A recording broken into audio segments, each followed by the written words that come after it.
Thank you guys for being here this early. It's very nice to see all of you here. We've got a lot of topics for discussion today. So though I could wax on and on about our panelists, and I assure you I can, I've been told to keep it short. We have just an hour. So they told me to tell you to look in the pamphlets that came out, your flyer for everybody's esteemed bios.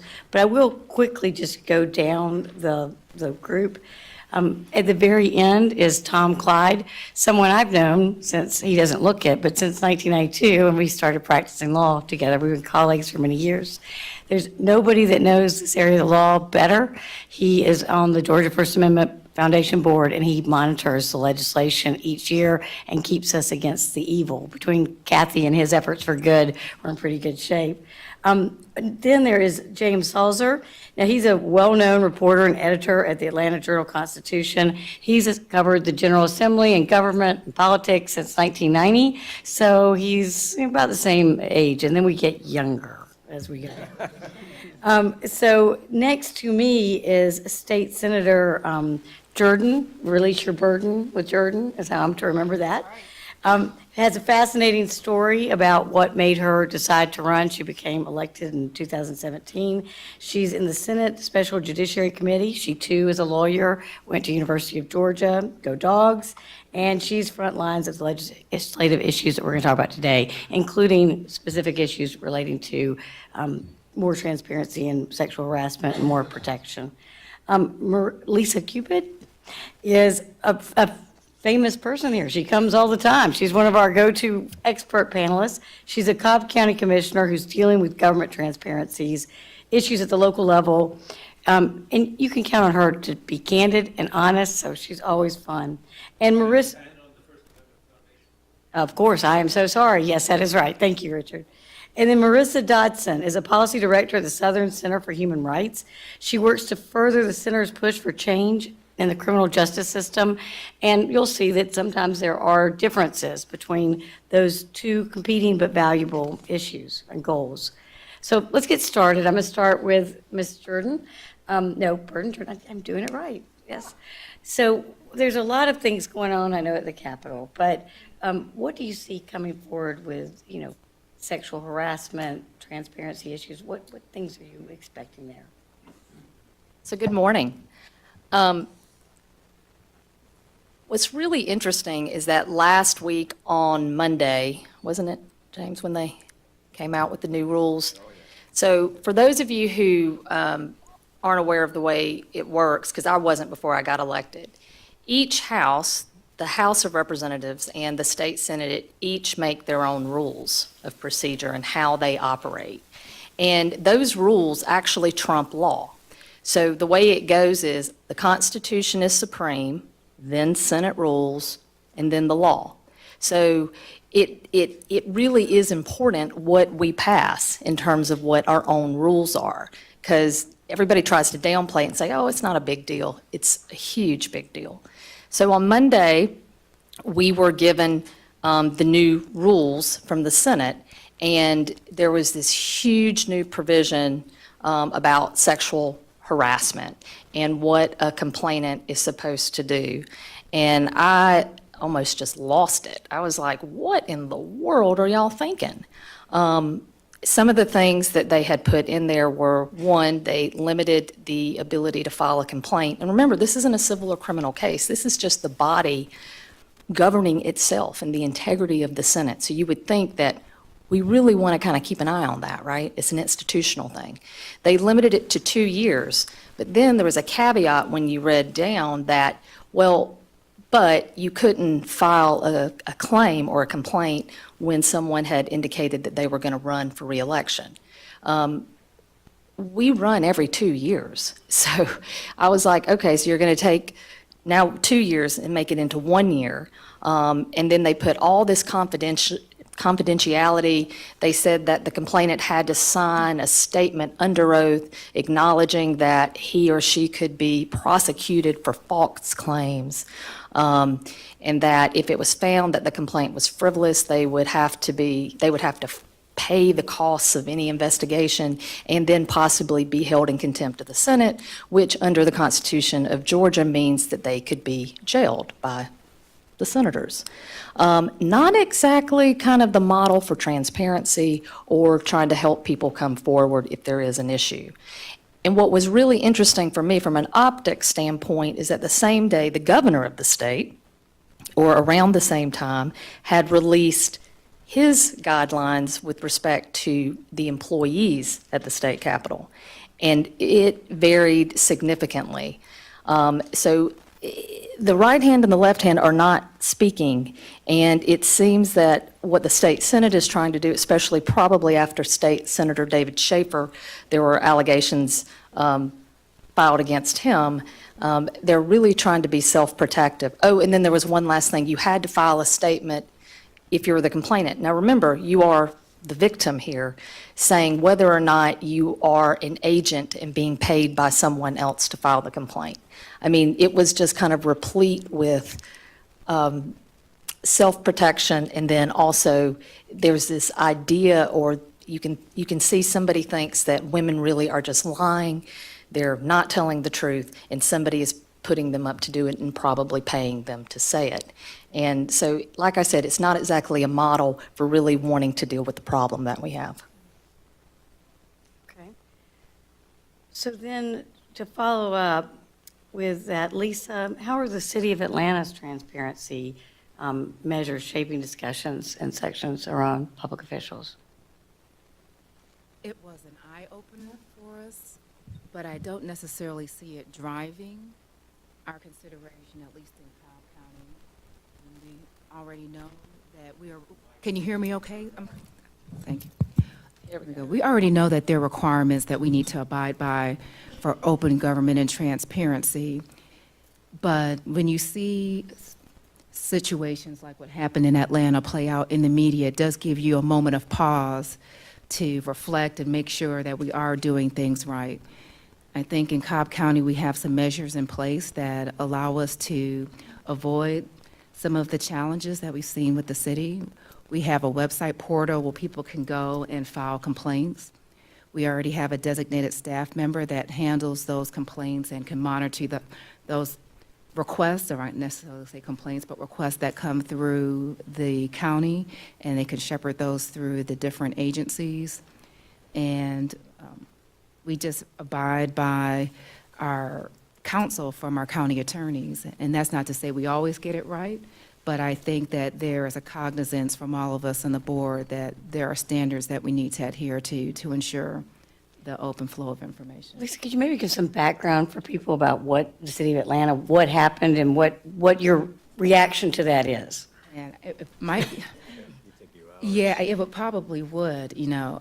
I could just tell you one thing that I saw that just made me smile, and it was just one element where I think someone requested information, and they were given reams of information to dig through to get information, or just stalling. And that is very difficult when you're just asking for a simple piece of information. And don't get me wrong, when you're filing open records requests with local government, it takes a lot of work to go through those files and figure out what's needed if there is a lot of correspondence pertaining to that issue. But we also can do what we can do to make it easier for the person that's filing that request, to educate them about what to expect when that request is met. And I just see what we do in Cobb to be in such great contrast to everything that I've seen there. I'm not going to do anything to diminish the city of Atlanta, because we're just different jurisdictions. But I am pleased to see that Atlanta at least has taken steps to address some of the challenges that they've had. Thank you. So, James, what do you think of the legislative landscape? What would you like to see change? What, if you could have your wish list, what would you want?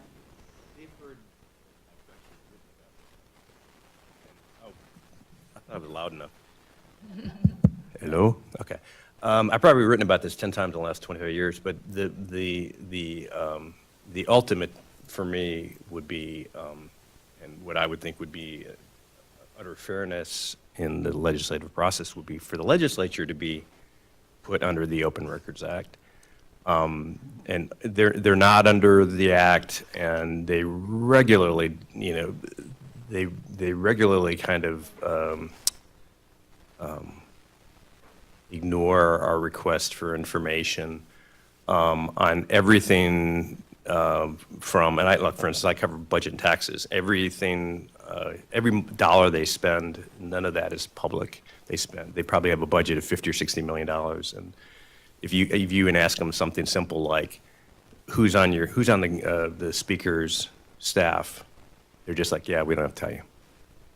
And so it's a problem because, I mean, I started thinking about this. If I'm a lobbyist, for instance, and I want a bill passed, it's the only place where you can literally put in an email, hey, if you pass this bill, I'll have a fundraiser for you, and I'll give you and your spouse free tickets to Paris or something if you pass this bill. And the legislator can say, oh, that sounds like a good deal. And they can put it all in an email because we can't get the email, which to me is absurd.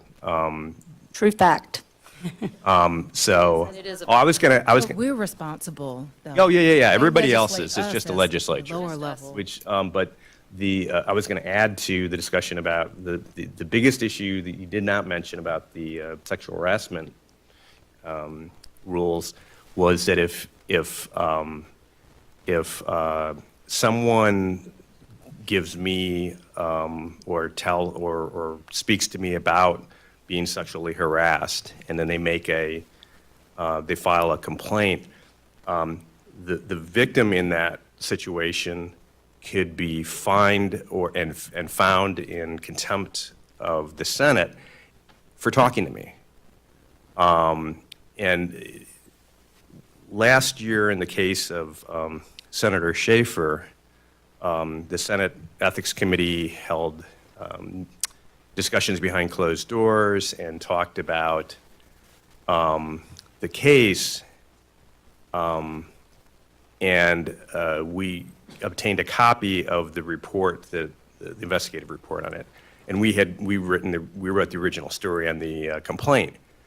I was told within a week of that the ethics committee chairman wanted to look into, not investigate the case further, but investigate how we got the information.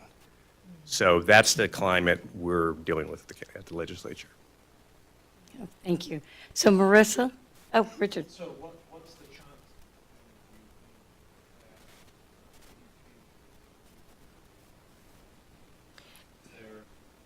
So yes, there is, and I'm going to give credit where credit is due. I have been working with the Republicans to try to tweak some of it. Now, the problem that I have is that so when you pass the rules on the first day, all you need is a majority to pass them, okay, which is what the Republicans did, and they all voted for those rules. It was a straight party line, except for Renee Unterman voted with the Democrats.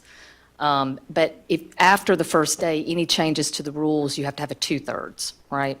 So the problem with that is I can be working with the Republicans on this, but if all the Republicans aren't on board, then it's probably not going to pass. And I'm not going to, Democrats have to agree to most of it, and we're just trying to take out the most egregious things.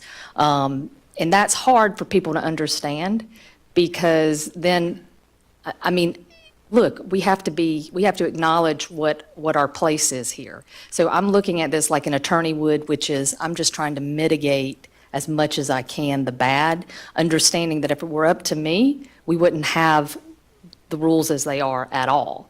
But the majority leader is trying to work, and so I'm going to give credit right now, and then we'll see if this actually pans out. But they have reached out.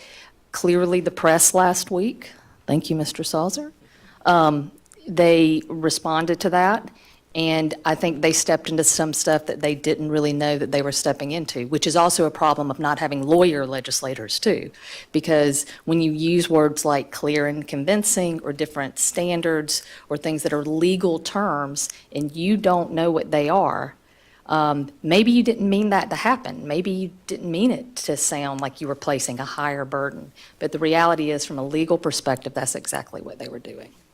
So fingers crossed. Anybody else, if you have questions, feel free to jump in like Richard did. But I want to make sure we get to everyone as well. And Marissa, one of the big things for you is the Georgia Accountability Courts. If you could kind of give folks a little bit of quick background, but also just do you think that the public does have enough access, is there enough transparency there that we can measure the success? So good morning.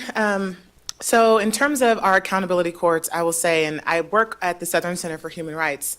For those of you who don't know, we are an organization committed to equal justice under the law and integrity and accountability in our systems. And so when it comes to trying to identify ways for the state to spend its resources more appropriately and really be intentional on trying to reduce recidivism and allow people to lead productive lives, one of the things that has come out of the efforts of criminal justice reform in Georgia is the uniformity of our accountability court system. So accountability courts aren't new. You may have heard of these called drug courts or DUI courts, mental health courts, things of that nature.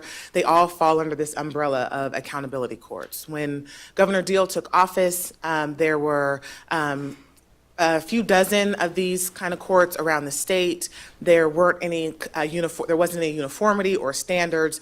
There was just kind of a common knowledge that it seems to work a little bit better for folks when we are actually treating their needs in community instead of spending thousands of dollars incarcerating them. And by keeping people in the community, we have a better chance that they will identify employment opportunities and affordable housing and the like. So over the course of the last several years, these courts have, there has been a proliferation of these courts around the state. There are now about 150 of these kinds of courts statewide. There is the Council on Accountability Court Judges that was created statutorily a few years ago, and the goal of recognizing that sending people to jail and prison does not work, that there are better things that we might do. The state has been intentional over the last few years in trying to make sure that there are measures and standards for determining how these programs are working, what interventions are most appropriate, and how can we really address the needs of community in a more meaningful way. So all of that being said, there's been some studies that have come out recently that have shown that people who go through accountability court programs are less likely to recidivate, not even just graduates. So someone who does not go into a drug court or a mental health court compared to somebody who does go in, even if they don't graduate, the person who went into the program actually has a better chance of leading a productive life. It is even greater for folks who graduate from accountability courts. We're talking about 10, 15, 20% decreases in our recidivism by being more intentional with identifying needs for people in the community. All of that being said, I think there are a couple of pieces here when you're talking about First Amendment and access to records and information as a check on accountability and transparency. I would say that there is more than enough information being gathered and tracked and analyzed in our accountability court systems that we can identify these programs as successful. The flip side of that is, as somebody who advocates for individuals who have contact with the criminal justice system, I do not think that we should make more information public. I am in the camp of saying that records that are harmful to people after a particular period of time, when they do not correlate to the likelihood of committing another crime or dealing with public safety or those kinds of issues, that there should be some way for folks to be able to actually move on with their lives. So I would not advocate for more information to be collected or publicly available. I think that we have all that we need to understand how these systems work and that we are actually making a significant improvement. Okay, and so just curious, James, would you agree with that? Do you think the accountability courts are transparent enough? I don't really deal with them very much, but from the sound of it, it sounds like at least they're tracking whether that's such a rarity. I mean, every year, I didn't even talk in here. Every year, the legislature, for instance, passes 10 to 15 tax breaks that they say will create jobs. You almost never get any kind of report at all, whether those, I suspect most of them are probably just giveaways, but you never actually get a report that says it was a success. So, I mean, I'm proud of them for actually being able to do that, because And there's a whole, I mean, tax breaks is just one area, but there's a whole host of pieces of legislation that the legislature, even when they try to build in language that says they will get a report, it goes back to my original issue. They give a report to the chairman of a committee. Chairman of the committee is not under the Open Records Act. So the public never gets to see a lot of the reaction, a lot of the stuff. It ends up being up to newspapers and other media to actually look at programs and see whether they work. So, Just wanted to make one follow-up point to that. Recently, you can find a study on the effectiveness of the accountability courts. The Council on Accountability Court Judges partnered with CJCC, Criminal Justice Coordinating Council, and UGA's Carl Vinson Institute to determine the fiscal impact of accountability courts. They looked at the fiscal year of 2017 and found that accountability courts generated $37.7 million of savings and kind of cost savings to the state by folks going through these programs. They looked at things like how much income were they earning, what was the decline of the use of foster parents and social services in that way, what are we thinking about in terms of tax revenue and community service. And so they looked at like several categories to determine how these programs work, and were able to tie that to an actual number, which has been important in criminal justice reform, this notion of being soft on crime or doing things that aren't actually going to be effective. It was very important to the effort to demonstrate that not only were we allowing folks to live productive lives, but we were saving taxpayer dollars. Great, thank you. So to turn to the probably most important part of the morning, we got Tom Clyde, because what Tom does that is so important is he watches over those little sneaky government officials and makes sure that at midnight they don't pass something or change something. You don't have no idea how much work goes into making sure that nothing sneaks by, Tom. And just quickly, I know that you're only supposed to talk about what, but I'm curious, Tom, and if you don't have it on top of your head, you can tell me later, but if you had a wish list, your top thing that you want to see in government, what would it be? And then please tell everybody about the things to look for this year. Well, so I will talk about two areas that right now are very active in the coming legislative session that would be on my wish list. I'm going to go first to the area of education because it relates to something James said, that government rarely tracks how well government is performing. And in the education area, over the last decade, really more than a decade, increasingly Georgia has been moving towards a system where it's very hard to tell how well our education system is performing. If you go back several governors to Governor Barnes and Governor Perdue, Governor Barnes and Governor Perdue didn't agree on a lot of things, but they did agree that tracking how well our schools performed was a very important measure for the state. And that was particularly because our school systems don't when you look at them on a national level, they don't perform very well. And so both governors really implemented testing programs that rigorously tested how the schools were performing. Over time, there has been greater and greater pushback against that testing. And the governor, our incoming governor, just announced that he would be increasing teacher salaries by $3,000 per teacher. And side by side with that was also the message that they will be returning more opportunity to the local schools to decide what kind of testing takes place. There is an understandable pushback against the standardized testing, but the worry is that as we move away from standardized testing, it is increasingly difficult to tell how the school systems are performing, and less information is shared with parents and the public about how schools are performing systematically. That's been the result of, on a federal level, the federal government has moved more and more away from insisting on standardized testing if you're going to get federal dollars. And then in combination at the state level, because of those federal law changes, the state government and the legislature has increasingly been given more opportunity to local school systems to decide how they're testing schools. milestone tests were created a lot of public backlash, and so there's more and more opportunity now for schools to move away from the milestone tests. But the risk is, over time, our schools will be kept less accountable. They will be spending more and more money on them, and yet the public will know less about how well they're really educating our students.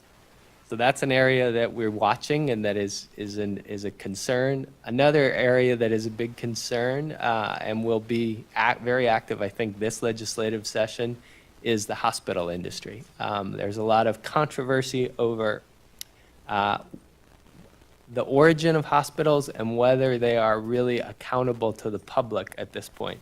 In Georgia, a lot of the major hospital systems, not all of them, but a lot of them began and in some sense continue to be public hospitals. A good example is Northside Hospital on the north side of Georgia. It started because it was created by the Fulton County Hospital Authority. So public taxpayers were the ones who funded the building and that was taken over by Northside. And as a result, public money really started that hospital. And as a result, Northside is accountable to the public. Northside strongly resisted being accountable to the public and refused to comply with Open Records Act requests that were submitted to it. That case ultimately went to the Georgia Supreme Court in 2017, and the Georgia Supreme Court issued a decision saying, no, you are performing a public service for the public. You are carrying out a public function. So at some level, you are responsible under the Open Records Act to provide information to the public about how you perform. And that includes, for example, a compensation of your chief executive. The chief executive is paid more than $3 million a year. That is significantly more than other chief executives in the same industry. That issue, unfortunately, though, Northside, the issue got remanded to the trial court. The trial court's trying to decide whether certain exceptions to the Open Records Act apply, and hospitals are, a lot of hospitals that have origins in public money are watching that case closely. So how does this relate to the General Assembly? The General Assembly is now considering legislation that will potentially clarify this process and make sure that hospitals that were started with public dollars are making basic information about how they perform public. The compensation of their executives, the amount of charitable work that they do, that require the hospitals themselves and their subsidiaries comply with Open Records Act requests. Those would all be very valuable steps to make sure the hospital system is accountable to the public, and hopefully those will manifest themselves this year in legislation that gets passed in the General Assembly. Okay. Tom, is there any push this year, or where do you think the stand is? And this is because, so everybody knows I'm breaking from my script, but it's a question that came into the Georgia First Amendment Foundation this week, and I know Tom's going to know the answer, but body cams, do you see anything going there? Certainly that's topical today. So body cams is a huge challenge in the state right now. The law that Charlie Bethel, when he was in the General Assembly, passed legislation that he was hoping would clarify when the police are required to disclose body cam video. Unfortunately, it did not really end the controversy over the situation. The law basically says that body cam video is subject to the Open Records Act, except when the video is taken in a purely private environment. So what a purely private environment would typically be would be your home. But whenever the body cam video is taken on a public street or in a public place, that should be accessible to the public. And that, the original vision of body cams was that it would allow citizens to see how police are interacting with the citizenry and handling their police responsibilities. Unfortunately, many of the prosecuting authorities, many of the law enforcement agencies are taking the view that it's not just a matter of whether it was in a public area or a private area. We can also conceal body cam video for the entire time that an investigation is pending. As a result of that, a lot of body cam video, including body cam video that would really resolve controversies involving the police, gets concealed for years and years. It can take years for a prosecution or a district attorney to decide whether to bring a case, and then for that prosecution to proceed through the court system. So I think that's a very unfortunate result, but if we've now had several legislative sessions where that issue has not gotten clarified. I don't anticipate it's going to be high on the list this session, but it is still a significant problem that needs a resolution. Right. Sure. There are a number of challenges that make body camera video an interesting area to explore, because not only are the challenges that Tom mentioned something that needs to be dissected, but if you can imagine the points of discretion that officer has of when they are turning that camera on. Do they turn it on as soon as they start talking to someone? Do they turn it on after they think that something is going to occur? What are the requirements around that, and are those standard across different uses in different jurisdictions? Also, how long do they need to keep that body cam video? And I don't know if there are any laws that are statewide or federal-wide that indicate that. The law is really not very uniform. There's an effort to try and make sure that they're holding it on to it for at least 6 months. But I 6 think months. that's widely being ignored. And so it's just very interesting. I heard of one locality that puts everything on YouTube. They don't have to pay for it. It's cheap. The public wants to see it, they can see it. But then, if you get to some of the privacy concerns, if they're videotaping in a private environment where you're not expecting that encounter, it can put people in very vulnerable situations. But on the other hand, you can have a department that gets rid of that video very quickly, and that video can help to dispel controversy, and it's not available to the public. I can also say a challenge, and I don't want to go beyond the scope of open government. Fine, go ahead. I'll be as brief as I think you will permit, or my own indulgence will permit me to be.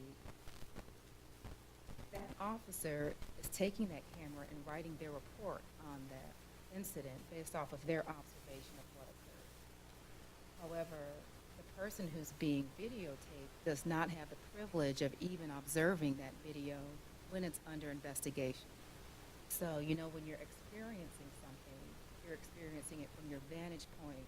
You may not necessarily know all of the factors that may have contributed to how you responded to that situation.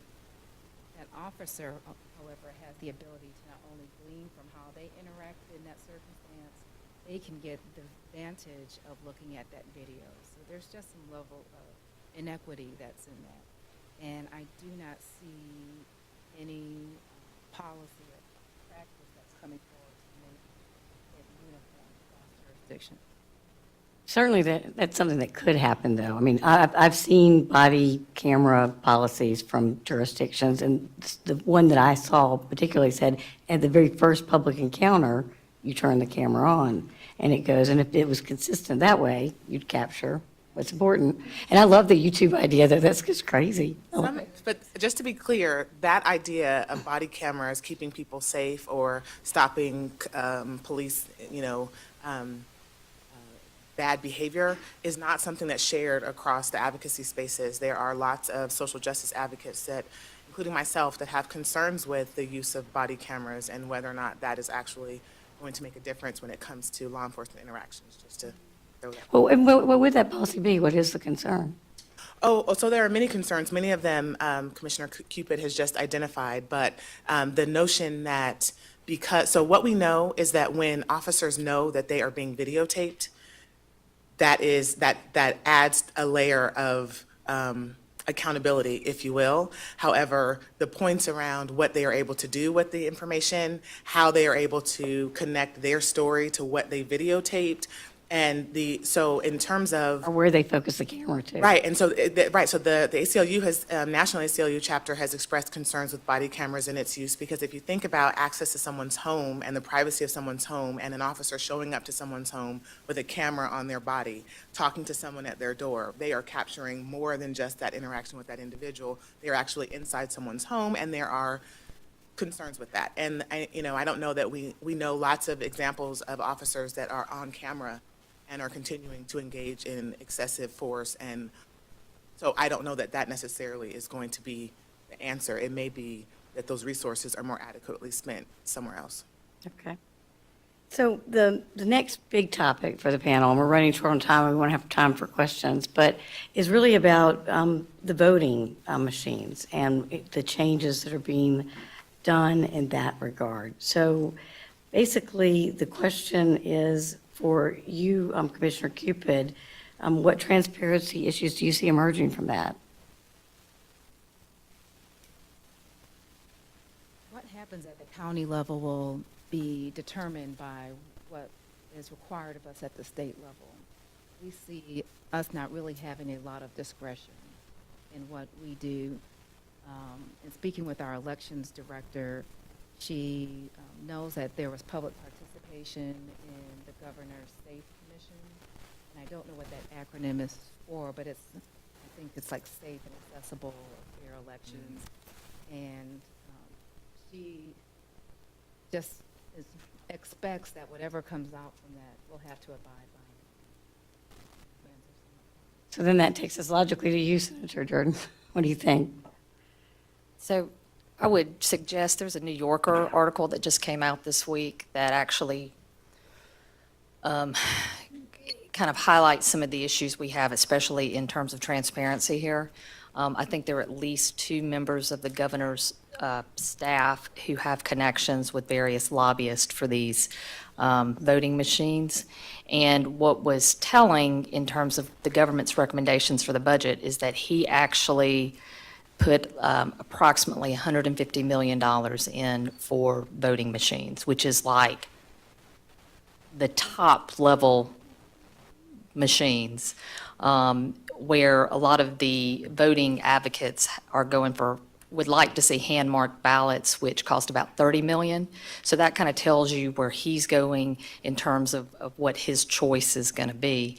And amazingly, or not, or coincidentally, the $150 million machines are the ones that the lobbyists are connected with in terms of the governor's office. And so I think that's a lot of money, and especially for our state. And I think what we've seen is that these decisions have consequences, real consequences. And even if it's just around the margins, if you have 150 decisions around the margins, it affects elections. And a lot of the people in this state do not really believe in the integrity of the system right now, and that is key to our democracy. And so what we have to do as elected officials, whether you're a Republican or you're a Democrat, is you have to understand that how we proceed in this decision has to be as transparent as possible, because we are making a decision that really is going to affect how people perceive government across the board. Marissa? Yeah, so I don't know how many of you know the context of this issue. So I did not before, so I'm happy to share the high level stuff because these ladies went right to the weeds. No, I mean, I'm a criminal justice person, so I had to do a little bit of increasing my understanding of this. So, 70% of voters use paper ballots around the country. Georgia is one of 5 states that only use electronic touchscreen machines. The problem with it is, as you all know, right, we are subject to cybersecurity threat and hacking and the manipulation of the outcomes of the vote of the election, because it's very easy. It's without a paper trail. How can we prove what someone did or did not do? So there's all of this people who do not share in the concerns that our integrity is compromised will say, well, we don't have any record of ever having our elections compromised. Well, how would we know if we don't have a paper trail and there's no manual audit, there's no way to check on what someone has done? So what has happened is there was a great push to try to change that, to implement paper ballots in Georgia before the 18 midterm elections. We were unsuccessful, though a federal court found that the practice of not having a paper ballot is unconstitutional, but to turn around and implement a paper ballot for over 6 million voters in less than 2 months was impossible, and that the burden on access to the ballot was so significant that even with our current system, they still allowed us to use these touchscreen voting machines. So then you have former Secretary Kemp, who put together this SAFE Commission as an idea that we would study and figure out what the state should do to improve the integrity and transparency of our system. There was only one person put on this commission that actually has any understanding or subject matter expertise around cybersecurity. It was a man, his name is Winky Lee. Thank you. Winky Lee. Yep, and Mr. Lee drafts a memo and tries to make it very clear what Georgia should be doing instead of what was recommended. Every recommendation of this commission was unanimous, except for this issue around what we should do with our paper ballots, whether or not we should use paper ballots. What the commission recommended, not unanimously, because their IT experts said that it was not the appropriate way to do it, was not to have paper ballots, actually having folks mark, right, cast their vote, and then verify that it's right, and then put it in a machine. That is into a lockbox. That's the best way to do it, is to have folks have to actually put their information on the ballot and then verify that it's right, and then put it in the system. What they're claiming that they're recommending is called a paper ballot, but it's not a paper ballot. It's just a printout.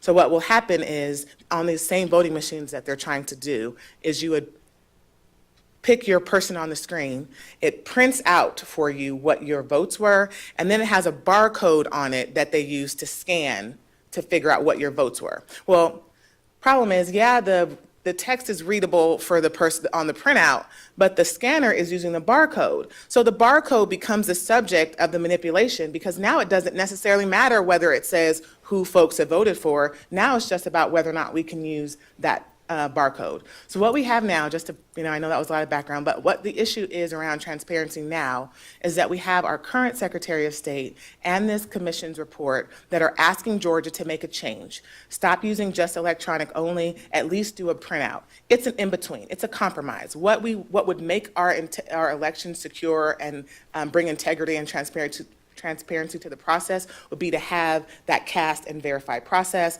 What they're doing is moving from not having any paper trail at all to this middle ground of having somewhat of a paper trail with a ballot that's still very much compromisable. Thanks for that background. Thank you. So just quickly, there's actually even a middle ground, though, that I am I think I'm in favor of, although I don't even want to say that on the record, where there's not a barcode.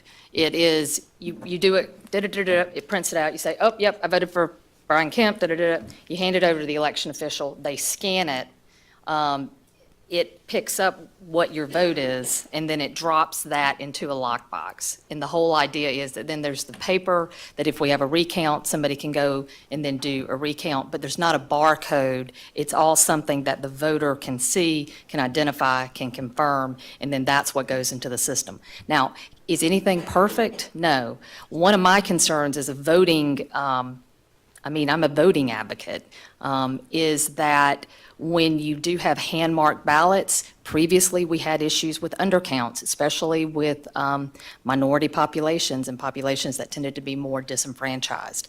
And that's what Judge Totenberg at the federal level recognized, which is this is always a balance, right? Like, if you do this, there's an unintended consequence here. If you do this, there's an unintended consequence here. The whole reason we went to the electronic system in the first place is because of Florida. And a lot of y'all are so young, y'all don't remember that, but I do. And let me tell you something, it was a mess. Hanging chads and partial, whatever. And, a presidential election was changed because of that. And so that's why we have to be very careful. I will say Winky Lee is amazing. He's a cybersecurity expert from Georgia Tech, but he isn't a voting expert. That's just it. That's why it's kind of this give and take. But you can go on YouTube, Winky Lee, and he does this whole presentation basically on how he could hack the system. It's amazing. It's scary. Yeah. That's it. James, would you like to jump in? I was just going to say, one of the more comical, is probably not the right word, about the last election was that you had a Secretary of State running for governor who, for years, had said our elections are secure and there is no voter fraud. And then a couple spaces down the ballot, you had a Secretary of State candidate who got elected who claimed that his number one priority was to stop voter fraud. And that goes to the question of can you, there's very few verifiable cases nationally even. So you don't really know whether who's truthful. Excuse me, they're truthful in their own mind, but you don't really know what's accurate.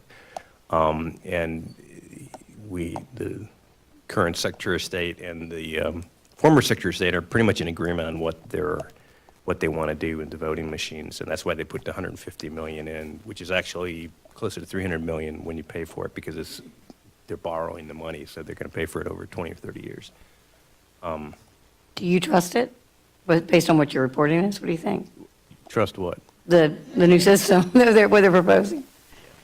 I don't know. I'm not enough of an expert but it's clear that they're going in that direction. And if I were governor, I probably would not have hired the lobbyist for the company that's probably going to get the contract. It doesn't look good, but then again, they're passing laws saying you can't file sexual harassment complaints. So that's Right. state government. All right, Tom, you want to weigh in? So I think one of the important things always to keep in mind in this, and it shows that we have a tremendous undertaking ahead of us in terms of changing our voting system, is there's really two parts to the process. Number one, you have to choose a new system, and we're headed in the direction of choosing a system that's going to have a paper ballot in some form. But there's a whole second component of that, is you have to rewrite all Georgia laws related to voting to adapt to that system, because our current Georgia laws on voting are all totally driven by the DRE system that we currently employ. And the writing of those laws is tremendously important in terms of making sure the system is accountable and auditable, and that the public has confidence in it. I absolutely agree that the Florida election, the situation in Florida from the past presidential election is kind of sort of the searing event in everybody's mind. But one thing to think back about is when everybody was trying to, when the issue of a hanging Chad became a public controversy, there was actually tremendous vision into what was taking place. And that was partly because it was occurring in the state of Florida, which has a fierce open records, open meetings laws, and also a culture that's very focused on trying to make sure the government is accountable. So the media was there as literally the recounts were taking place. So you would see that on the television cameras, them looking up and looking at the hanging Chad. In the Georgia system, there is not the same level of accountability in our current system. Not surprisingly, it's hard to be accountable when entire votes are kept on a little plastic card with a chip in it. And so there's very little vision into recounts until and unless the courts get involved and they require public access. But my hope is that as we rewrite these laws to adapt to the new technology that the state chooses, that we're making sure that in the event of things like recounts and controversies, the public and the press have a role in monitoring and observing the recount process to make sure it accurately reflects the vote. Thanks, Tom.